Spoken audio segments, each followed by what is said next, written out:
Buenas tardes, hermanos. Señor os bendiga.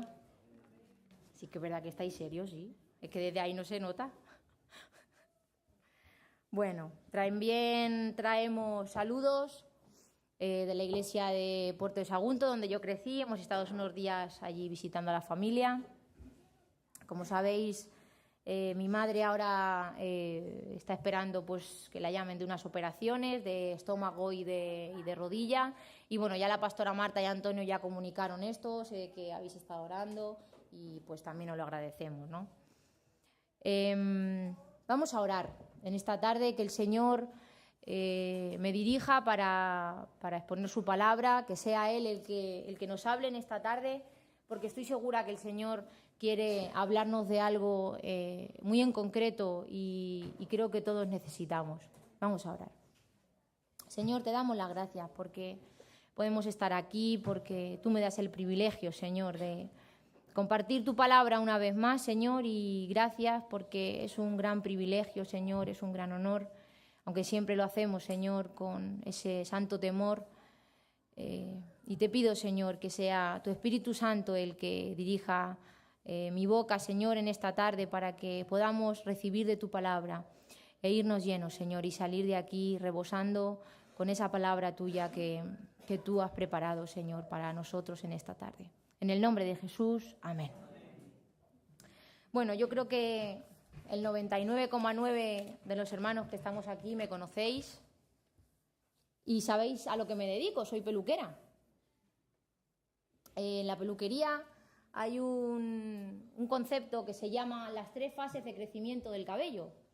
Estas 3 fases se componen por una fase anágena, una fase catágena y una fase telógena.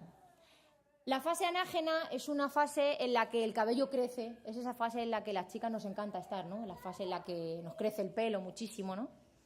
Es una fase que dura aproximadamente unos años, de 2 a 7 años. Un tiempo en el que el cabello solo crece.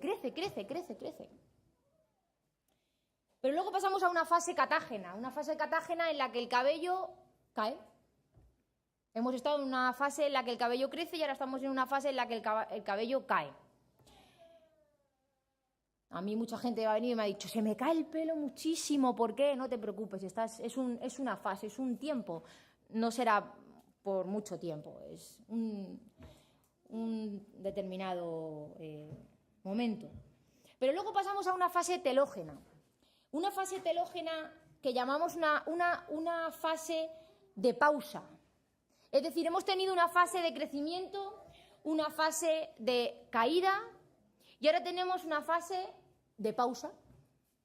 Una fase en la que ni me crece el cabello, pero tampoco se me cae. Lo tengo igual.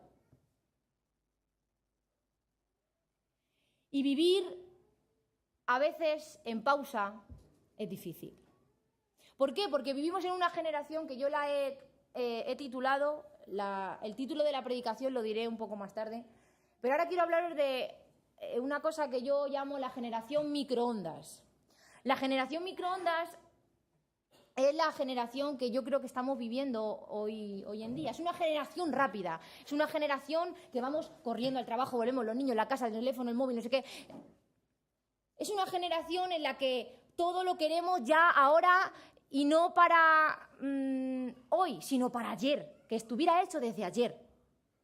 Es una generación en la que vamos tan a prisa que no vemos los pequeños detalles que Dios nos va poniendo en el camino. Es una generación microondas, lo he llamado así, porque todos habéis ido muchos días, sobre todo los que sois padres y tenéis niños, y los que no sois padres también, a las 10 menos cuarto de la noche y no habéis tenido cena, y había una pizza y habéis dicho, al microondas, ¡pam! Ahora voy a encender el horno para que se caliente el horno hasta que esté el horno. Bueno, también depende de qué horno, pero normalmente lo queremos todo rápido, lo queremos todo ya, lo queremos todo ahora. Vamos a coger el metro y llegamos corriendo a coger el metro y de repente hemos perdido el metro. Pero en la pantalla pone próximo metro, 2 minutos. Y decimos, ¡madre mía, 2 minutos! ¿Qué son 2 minutos? No puedes esperar 2 minutos como si son 7, no puedes esperar 7 minutos. Y es que nos hemos acostumbrado a vivir súper rápido, súper acelerados. No sabemos vivir en pausa. No sabemos vivir en momentos de quietud. Por eso es que en esta tarde, y ahora sí os voy a decir el título de la predicación, esperar nos cuesta. Esperar en general nos cuesta. Esperar la cita de un médico. Mi madre ahora la tienen, como he dicho, que operar y está ahí mirando a ver cuándo la llaman. Y tiene que esperar, no puede hacer otra cosa. Tiene que esperar a que la llamen esas operaciones.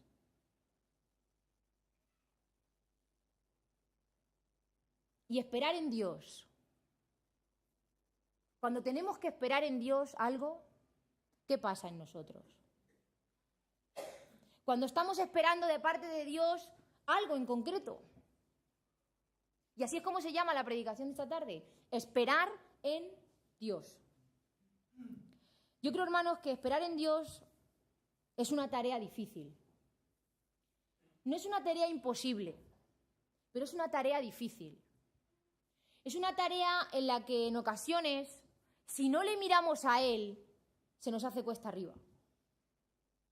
Si yo estoy esperando en Dios y me estoy mirando a mí misma, es una tarea que me va a costar. Se me va a hacer cuesta arriba. Va a ser como una supermontaña a la que me cuesta alcanzar o me cuesta llegar. ¿Y qué es lo que esperas? Porque yo creo que todos aquí esperamos algo de Dios. Algunos de vosotros podéis esperar un trabajo, otros una situación económica difícil, otros salud, no sé, que el Señor conteste una oración muy concreta en tu vida, una situación, algo, no sé. Pero yo creo que todos esperamos algo de Dios. Y en ese algo que esperas de Dios, en muchas ocasiones, si no le miramos a Él, nuestra alma se abate. Y nos dice la palabra del Señor en el Salmo 42, 11. Salmo 42, 11.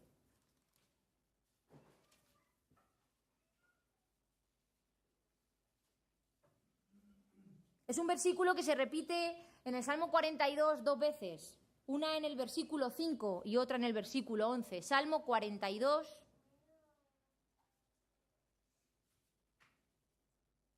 Y leamos el 5 o el 11, dicen lo mismo. Salmos 42, versículo 11, dice: ¿Por qué te abates, oh alma mía? ¿Y por qué te turbas dentro de mí? Vamos a leer hasta ahí. ¿Por qué te abates, oh alma mía? ¿Por qué te turbas dentro de mí?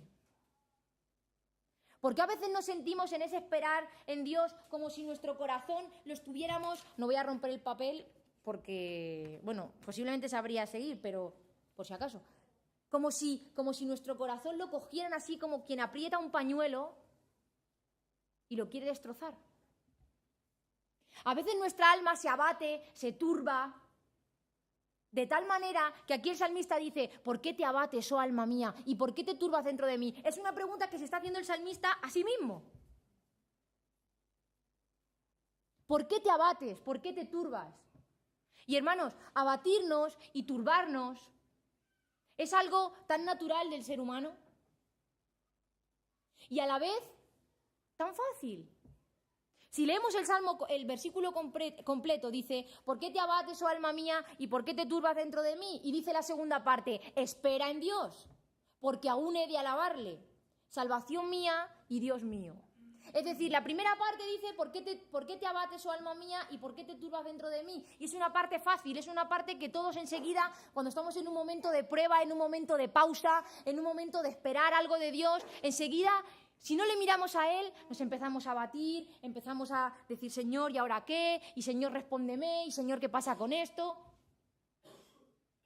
Pero el salmista responde a esas preguntas y dice: espera en Dios. Asimismo se contesta: espera en Dios, porque aún he de alabarle. Y esa es la parte más difícil. Esperar en Dios y alabarle. Pero no es imposible.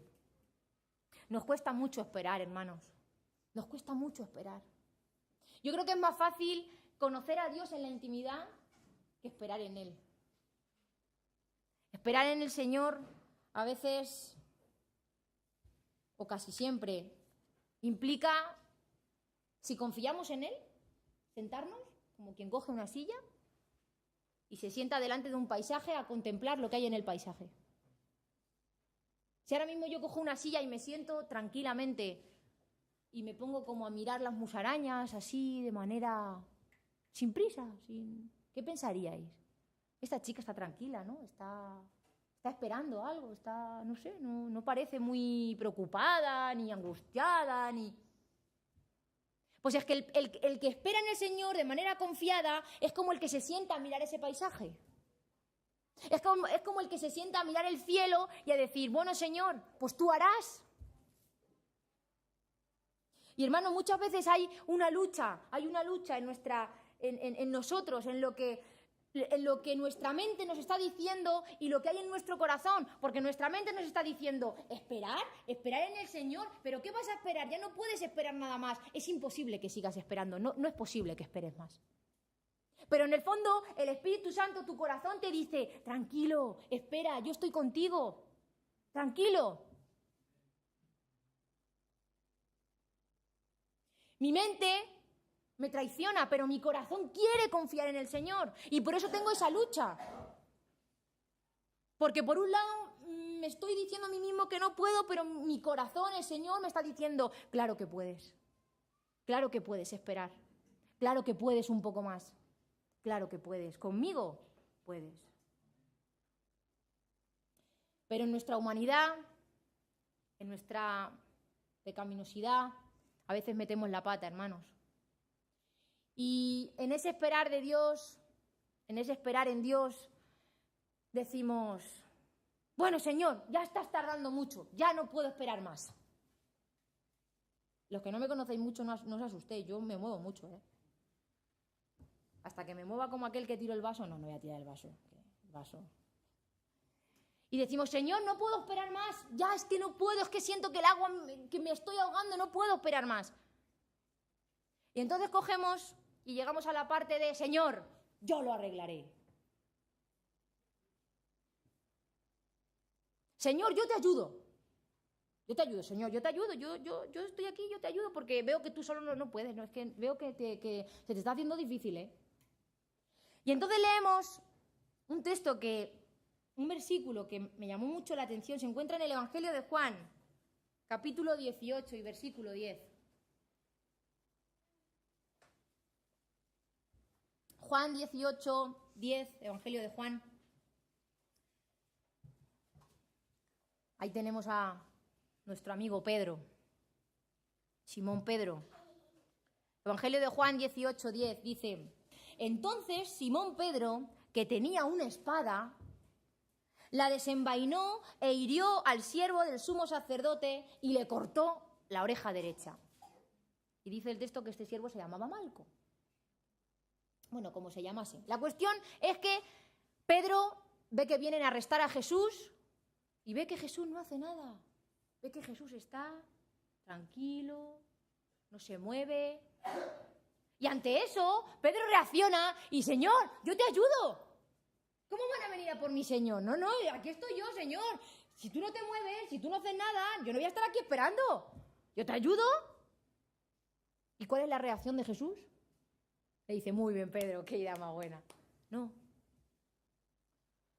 La reacción de Jesús, y el texto nos dice que cuando Jesús ve eso, cogió la oreja y la recompuso al siervo del sumo sacerdote. Y le dijo, Pedro, ¿acaso no crees que si yo no clamase al Padre vendrían más de 12 legiones de ángeles aquí? Es que el Señor no necesita de nuestra ayuda, hermanos. Es que por más que presionemos al Señor, o por más que oremos, o por más que ayunemos, o por más que... Es que no se trata de lo que yo haga. Ni siquiera de mi fe. Porque a veces van por ahí gente engañando a las personas y diciendo, ¿estás orando por algo? Sí, hermano. Ay, Dios no te ha respondido, no. Pues eso es que no crees que Dios lo puede hacer. Y eso es engañar a la gente. Porque, hermano, yo he creído, como que ahora mismo estoy aquí delante, en muchas ocasiones de mi vida, muchas cosas, Y he creído que el Señor las podía hacer, que las podía hacer, y el Señor no las ha hecho. Y por eso Dios deja de ser Dios, por eso Dios me ha olvidado, por eso Dios no le importa lo que me pasa. No.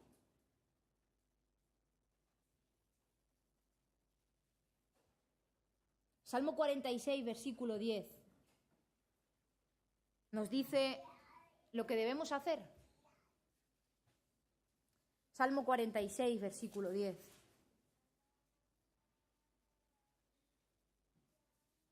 Alguien que lo lea, por favor, algún hermano que lo tenga.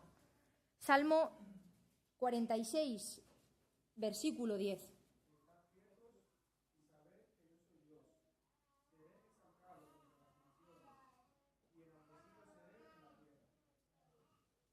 Ha dicho estar quietos. Pedro, que te estés quieto. Pedro, que no hagas nada. Señor, pero que vienen a por ti, que te van a llevar. Pero Señor, pero tú sabes lo... Pedro, que te quedes quieto. Estad quietos y conoced quién soy yo. No yo, el Señor. Estad quietos y conoced que yo soy Dios. Es que Dios no necesita de nuestra ayuda, hermanos. Es que a Dios no le vale que vayamos y digamos, Señor, yo lo arreglo, Señor, yo actuaré, Señor, estás tardando demasiado, creo que te voy a echar una mano, venga, vamos a hacer esto. Y aparecemos con nuestras superideas.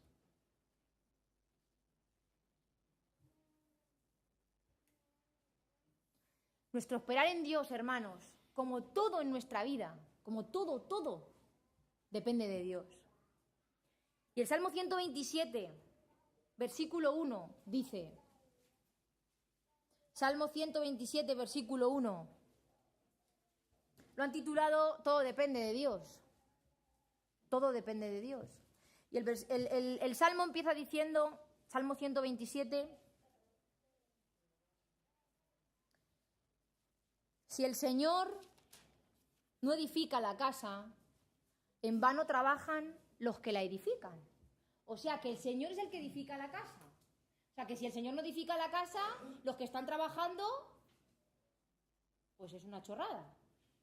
Pero luego dice, si el Señor no guarda la ciudad, en vano vigila la guardia. O sea que al final, todo depende de Dios. La iniciativa es de Dios, no es tuya. Es cierto que Dios nos ha dado algo para hacer. Y es lo que vamos a ver ahora. Pero todo, en un primer momento, depende de Dios. Nuestra espera depende de Él. ¿Por qué? Porque Él es nuestra esperanza. ¿Por qué? Porque no hay nadie que pueda arreglar nuestras situaciones. Porque no hay nadie a quien le interesen tanto nuestros problemas y nuestras vidas. Yo puedo ir a un hermano con todo mi buen corazón y con el buen corazón del hermano y decirle, o a mi esposo y mi esposo a mí, fijaos lo que os estoy diciendo, a una madre, a un padre y decirle, me pasa esto y voy a hacer esto. Pero esa persona no es más que Dios. Es que a Dios es al único que le importa nuestras vidas, nuestros problemas, cómo nos encontramos, nuestros estados de ánimo. Y no necesita nuestra ayuda. ¿Por qué? Porque en el momento en el que ayudamos a Dios, que Dios no necesita nuestra ayuda, pero en el momento en el que intentamos ayudar a Dios es como que le quitamos poder a Dios, porque es como, ¿qué estamos haciendo cuando ayudamos a una persona? ¿Qué es ayudar a una persona? Si ahora, no sé, alguno de vosotros tiene una lesión en una rodilla, va en muletas, no puede caminar bien, ¿qué hacemos? Le ayudamos, le echamos una mano para que venga y se siente de manera cómoda, ¿no? Y a veces creemos que Dios está imposibilitado, que a Dios le falta algún recursillo por ahí que tenemos nosotros, y no tiene Él, lo tenemos nosotros guardado en el bolsillo. Y, Señor, yo te ayudo. Y si hacemos eso, lo que estamos demostrando es que no confiamos en el Señor. Porque el Señor nos está diciendo que te estés quieto. Y Señor, ¿y qué hago cuando me estoy quieto? Pues esperar. Y mientras espero, ¿qué hago? Porque mientras esperamos tenemos que hacer algo. lo más importante, lo único que tenemos que hacer mientras esperamos, lo que va a ser ese timón en el barco de nuestra vida cuando vengan las dificultades, cuando vengan los problemas, cuando vengan esos días oscuros. ¿Sabéis lo que es? Seguro que sí. La oración. Eso es lo único que tenemos que hacer. ¿Por qué? Porque la batalla no es nuestra. Éxodo 14:14 dice, el Señor peleará por vosotros y vosotros estaréis tranquilos. Señor, pero ¿cómo voy a estar tranquilo con lo que me viene por ahí? Pues sí. ¿Por qué? Porque soy yo el que pelea por ti. Si es que la batalla no es tuya, es mía. Si es que crees que porque te he puesto ahí al frente, eres tú el que peleas. Y no eres tú el que peleas, es que soy yo el que pelea. Porque en el momento en el que crees que eres tú el que peleas, la gloria te la vas a dar a ti. En el momento en el que crees que eres tú el que hace las cosas van bien por ti, solo por ti, porque tú, porque vaya. Te vas a dar la gloria a ti mismo, a ti misma. Y vas a decir, Señor, pues no te necesitaba tanto. ¿Ves? ¿A qué lo he hecho bien? Y Dios me dice, necio, necia. Si separados de mí no podéis hacer nada. Separados de mí no podéis hacer nada. Es que si Dios quiere, hermanos, es que ni respirar podríamos. Es que todo depende de Él.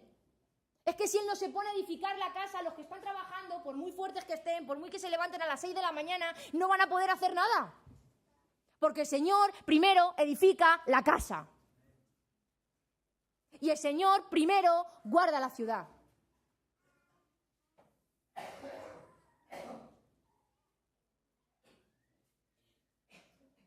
Cuando empezamos a depender de Dios de verdad, y yo no sé tu situación en esta tarde, si es de índole económica, espiritual, matrimonial, eclesial, no sé. Yo solo sé que el Señor me ha dado esta palabra, punto. Y me limito a darla. Pero cuando de verdad empezamos a depender del Señor, nos empezamos a dar cuenta de varias cosas. En primer lugar, nos damos cuenta de lo débiles que somos.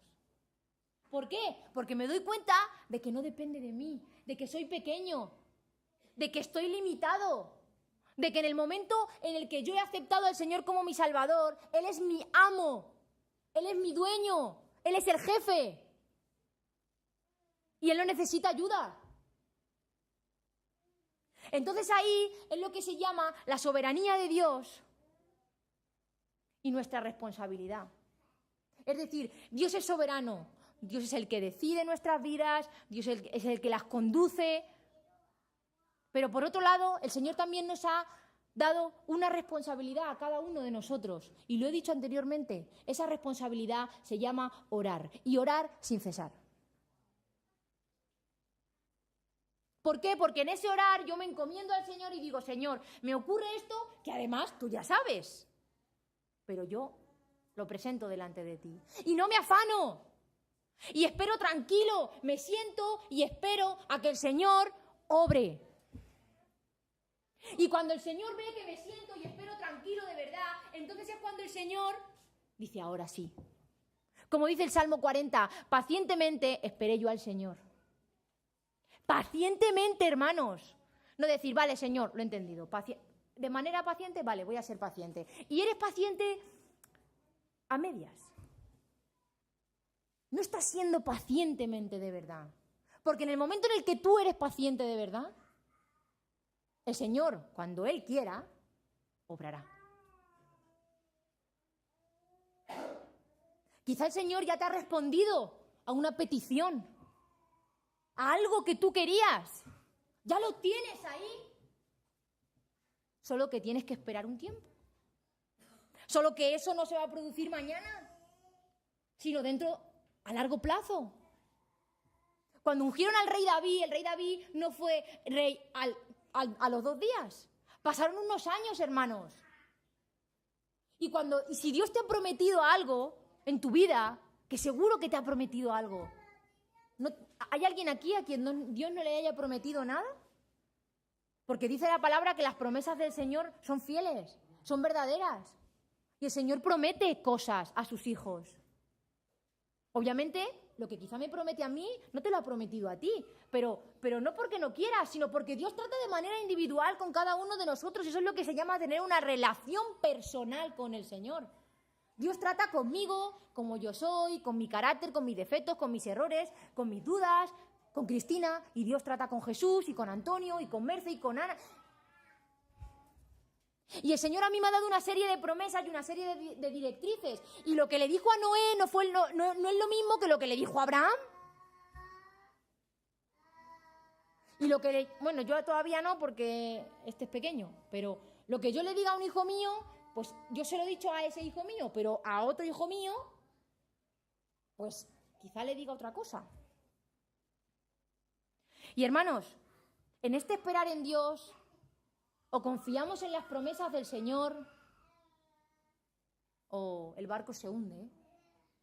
¿Por qué? Porque cuando vienen esos momentos en los que Dios parece que está tardando, en los que parece que mi yo interior dice, Señor, es que... como la olla a presión, y te dice, che, tranquilo, es que no puedo esperar más ya, Señor.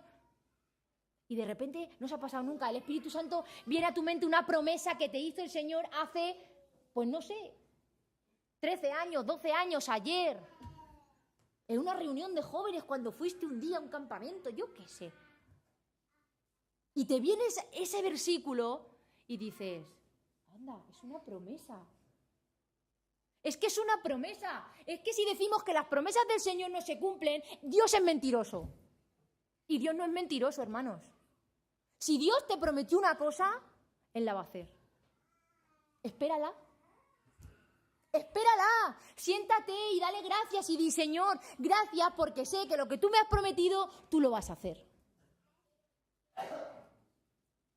Yo, por ejemplo, a modo personal, con alguien de mi familia muy cercano, que no conoce al Señor en este momento, está en proceso. Un día orando por él, ya sabéis que es un hombre, ya se me ha escapado. Pues un día orando por él, no sé, yo lo explico y que el Señor os dé entendimiento a cada uno, porque son de esas cosas que se comparten pero no se pueden explicar mucho más. Orando por él, le vi y yo no estaba orando para que se bautizase, pero orando por él, le vi bautizándose en la iglesia de donde yo procedo, en Puerto de Sagunto. Y entonces cuando le vi ahí, yo estaba orando por él, Señor, dale fuerza, Señor, ayúdale, Señor, bendícele. Y de repente le vi ahí. Y entonces empecé a llorar. Para mí, aquello fue una promesa que Dios me dio. Y cada vez que esa persona se muestra de manera violenta, de manera que dices, ¿esta persona va a aceptar al Señor? Venga, hombre, por favor, esto es imposible. Pues el Señor me recuerda aquello. Y digo, Señor, gracias. Porque eso es la fe. Proclamar algo que, bueno, aún no ha ocurrido, pero que confío. Y que si el Señor me lo ha dicho, vamos que sí ocurrirá. Claro que ocurrirá.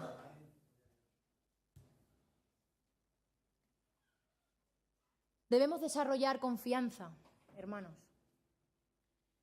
Dice el Salmo 118, versículo 8. Salmo 118.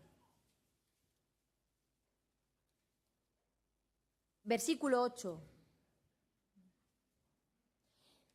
Mejor es confiar en el Señor que confiar en el hombre. Mejor es confiar en el Señor que confiar en el hombre. Mejor es confiar en lo que Dios me está diciendo y no en lo que me dice un ser humano. ¿Por qué? Porque el ser humano peca, porque el ser humano tiene una serie de limitaciones, porque el ser humano está sujeto a una naturaleza pecaminosa, porque el ser humano no puede resolver nada absolutamente en mi vida y porque el ser humano no es más que Dios. Mejor es confiar en el Señor. ¿Y cómo demostramos confianza? ¿Cómo demostramos confianza? Si ahora mismo yo os digo, os voy a demostrar que yo confío en el Señor, ¿qué tendría que hacer? esperar en el Señor. Pero algo más. Cuando Dios le habló a Noé y le dijo, Noé, la maldad es tan grande, la maldad ha subido tanto delante de mis ojos que va a venir un gran diluvio. Noé construye un arca y le da las medidas del arca. Vamos, mejor que las instrucciones de IKEA. Se lo detalla absolutamente todo, cómo lo tiene que hacer, cómo la ventana, todo. ¿Y qué es lo que hace Noé? Ponerse a trabajar, obedece. Abraham, sal de tu tierra y de tu parentela. ¿Y a dónde voy, Señor? Tranquilo. Demuestro que confío en el Señor cuando obedezco. Cuando me despojo de la mochila de la duda y digo, vale, Señor, voy a obedecer. Y hermanos, no tentemos al Señor. Porque si estamos orando para que el Señor nos conteste a algo en concreto y cuando nos lo ha mostrado no nos gusta mucho o no sé, o no encaja con lo que yo tenía previsto, eso es peligroso. ¿Por qué? Porque entonces ya, ¿qué pasa? Que la respuesta del Señor no me convence, entonces por eso no obedezco. Durante 4 años, 3 años y medio, oré todos los días, mañana, tarde y noche, por una cosa. El Señor me estaba diciendo en su palabra, y este testimonio alguno ya lo habéis escuchado, es mi testimonio, fue lo que a mí me pasó. El Señor me estaba mostrando en su palabra que iba a hacer algo conmigo. Yo vivía en Valencia todavía, con mi familia. Mi vida se limitaba a la peluquería, de la peluquería a casa y de casa a la iglesia. Y de la iglesia, pues para casa otra vez, porque no tenía amigos y ni existía el Facebook, pues para casa. Y durante años el Señor me estuvo diciendo que iba a hacer algo conmigo. Y entonces yo empecé a orar por ese algo. Yo decía, Señor, yo quiero que me lo digas. Pero nada pasaba. Señor, yo quiero que me lo digas. Y nada pasaba. Y ojo, por más que ayuné y dije, bueno, ¿será que tengo que levantarme a las 5 menos cuarto a orar? A las 5 menos cuarto. Como una campeona. Bueno, ¿será que tengo que ayunar también los martes y jueves? Ayunar los martes y jueves. Y no pasaba nada. Mi vida estaba en pausa. El Señor me había dicho una cosa y mi vida seguía, parecía que todo seguía igual. Cuando Dios le dijo a Noé, construye el arca, no fue al día siguiente. Pasaron, vamos, según los cálculos que yo he echado, casi 120 años. Pasó un tiempo. ¿Y creéis que Noé no pudo dudar en algún momento y dijo, Señor, ¿tú seguro que me has dicho que yo construya un cacho de barco así para meter a unos animales? Señor, ¿seguro que no te has equivocado? Pero en la espera de Noé, Noé obedecía. Noé trabajaba. Y cuando yo veía que eso que el Señor me había dicho no pasaba, dije, Señor, ¿será que lo he yo entendido mal? Y entonces ahí es donde viene el malo. Dios lo reprenda. Y te dice, hombre, a Adán y Eva que les dijo, con que Dios os ha dicho. Con que Dios te prometió. No, eso, pero si llevas esperando y no pasa nada. ¿No ves que no? ¿No ves que eso es mentira? Déjalo, olvídalo. Y entonces, cuando Dios quiso que eso yo lo supiera, iba un día en el autobús y yo estaba orando para que el Señor me hablara y me dijera qué era eso que iba a hacer conmigo, qué era eso que me lo dijera, no sé. Y al final ya dije, bueno, Señor, dímelo cuando quieras. Que se haga tu voluntad, en tus manos estoy. Y cuando me senté pacientemente y esperé, cuando contemplé el paisaje, cuando ya no dudé, cuando ya fue como cuando te acuestas en la cama tranquilo, recuerdo que iba de camino a la peluquería en el autobús. Y al ir a bajar al autobús, bueno, sabéis que soy muy nerviosa, pero bueno, sin querer me tropecé con una chica, con una maleta, y le di a una maleta. Y al tropezarme con la maleta, el Señor me dijo, mira la maleta. Y yo miraba la maleta de la chica y no podía pararme. La chica diría, ¿esta chica me va a robar? Esta me quita la maleta a mí y sale corriendo. Y yo no podía parar de mirar la maleta. Y yo pensaba, ¿y por qué miraré tanto la maleta? Y giraba la cabeza y decía, no voy a mirar más a la chica porque la voy a intimidar. Y entonces me bajé del autobús. A todo esto me había levantado también pronto, yo seguía orando por eso, pero ya yo ya estaba más tranquila, más sosegada. Mi espera en el Señor ya era de otra manera. Era de una manera paciente, como dice el Salmo. Y entonces, cuando bajé del autobús, bajó también la chica, ella se iba hacia otra parte con su maleta. Y hermanos, escuché una voz que me dijo,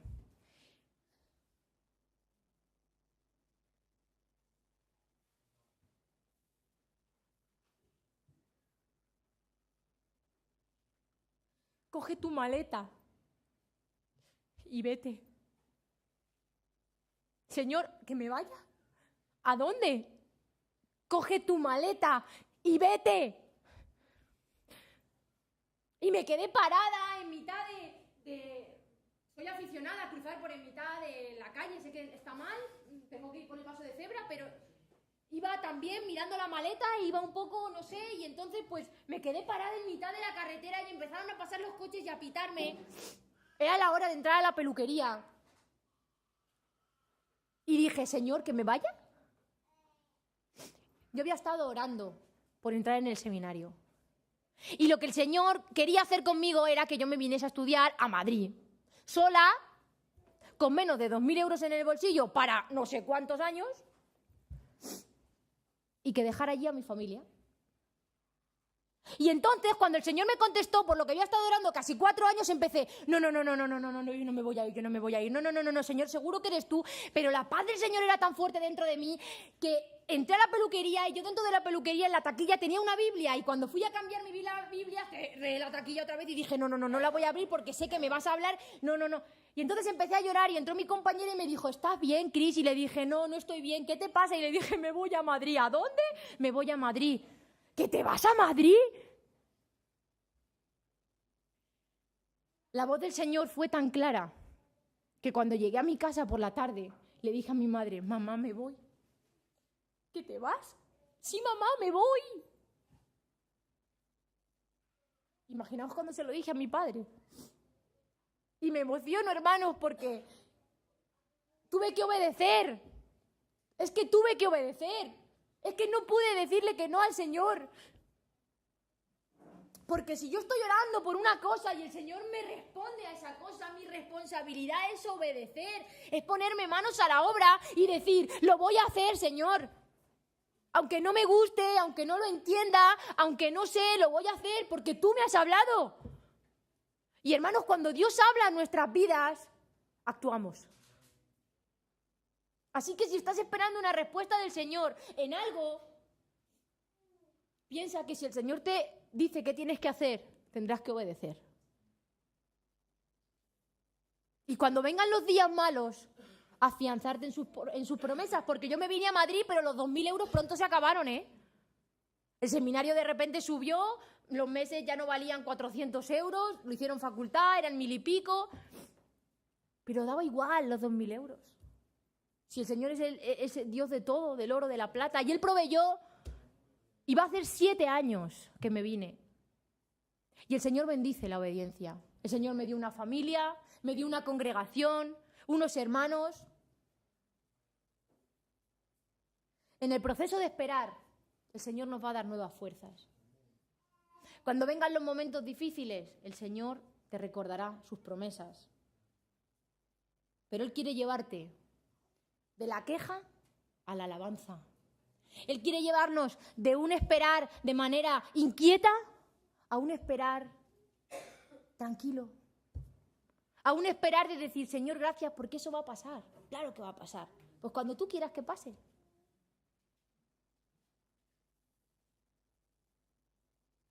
Mejor es confiar en el Señor que confiar en el hombre. No seas sabio en tu propia opinión. Confía en el Señor. Confía en lo que Él te ha dicho. Y si Él aún no te lo ha dicho, si Él aún no te ha mostrado lo que tienes que hacer y tienes que seguir esperando, pues espera. Si el Señor no te hace esperar porque te quiere hacer sufrir, es porque quizá no es el momento y estamos sujetos a su tiempo. Dice Eclesiastés, todo tiene su tiempo. Todo. Y cuando sea el tiempo de Dios, el Señor va a hablar y el Señor va a actuar. Amén. Que el Señor os bendiga.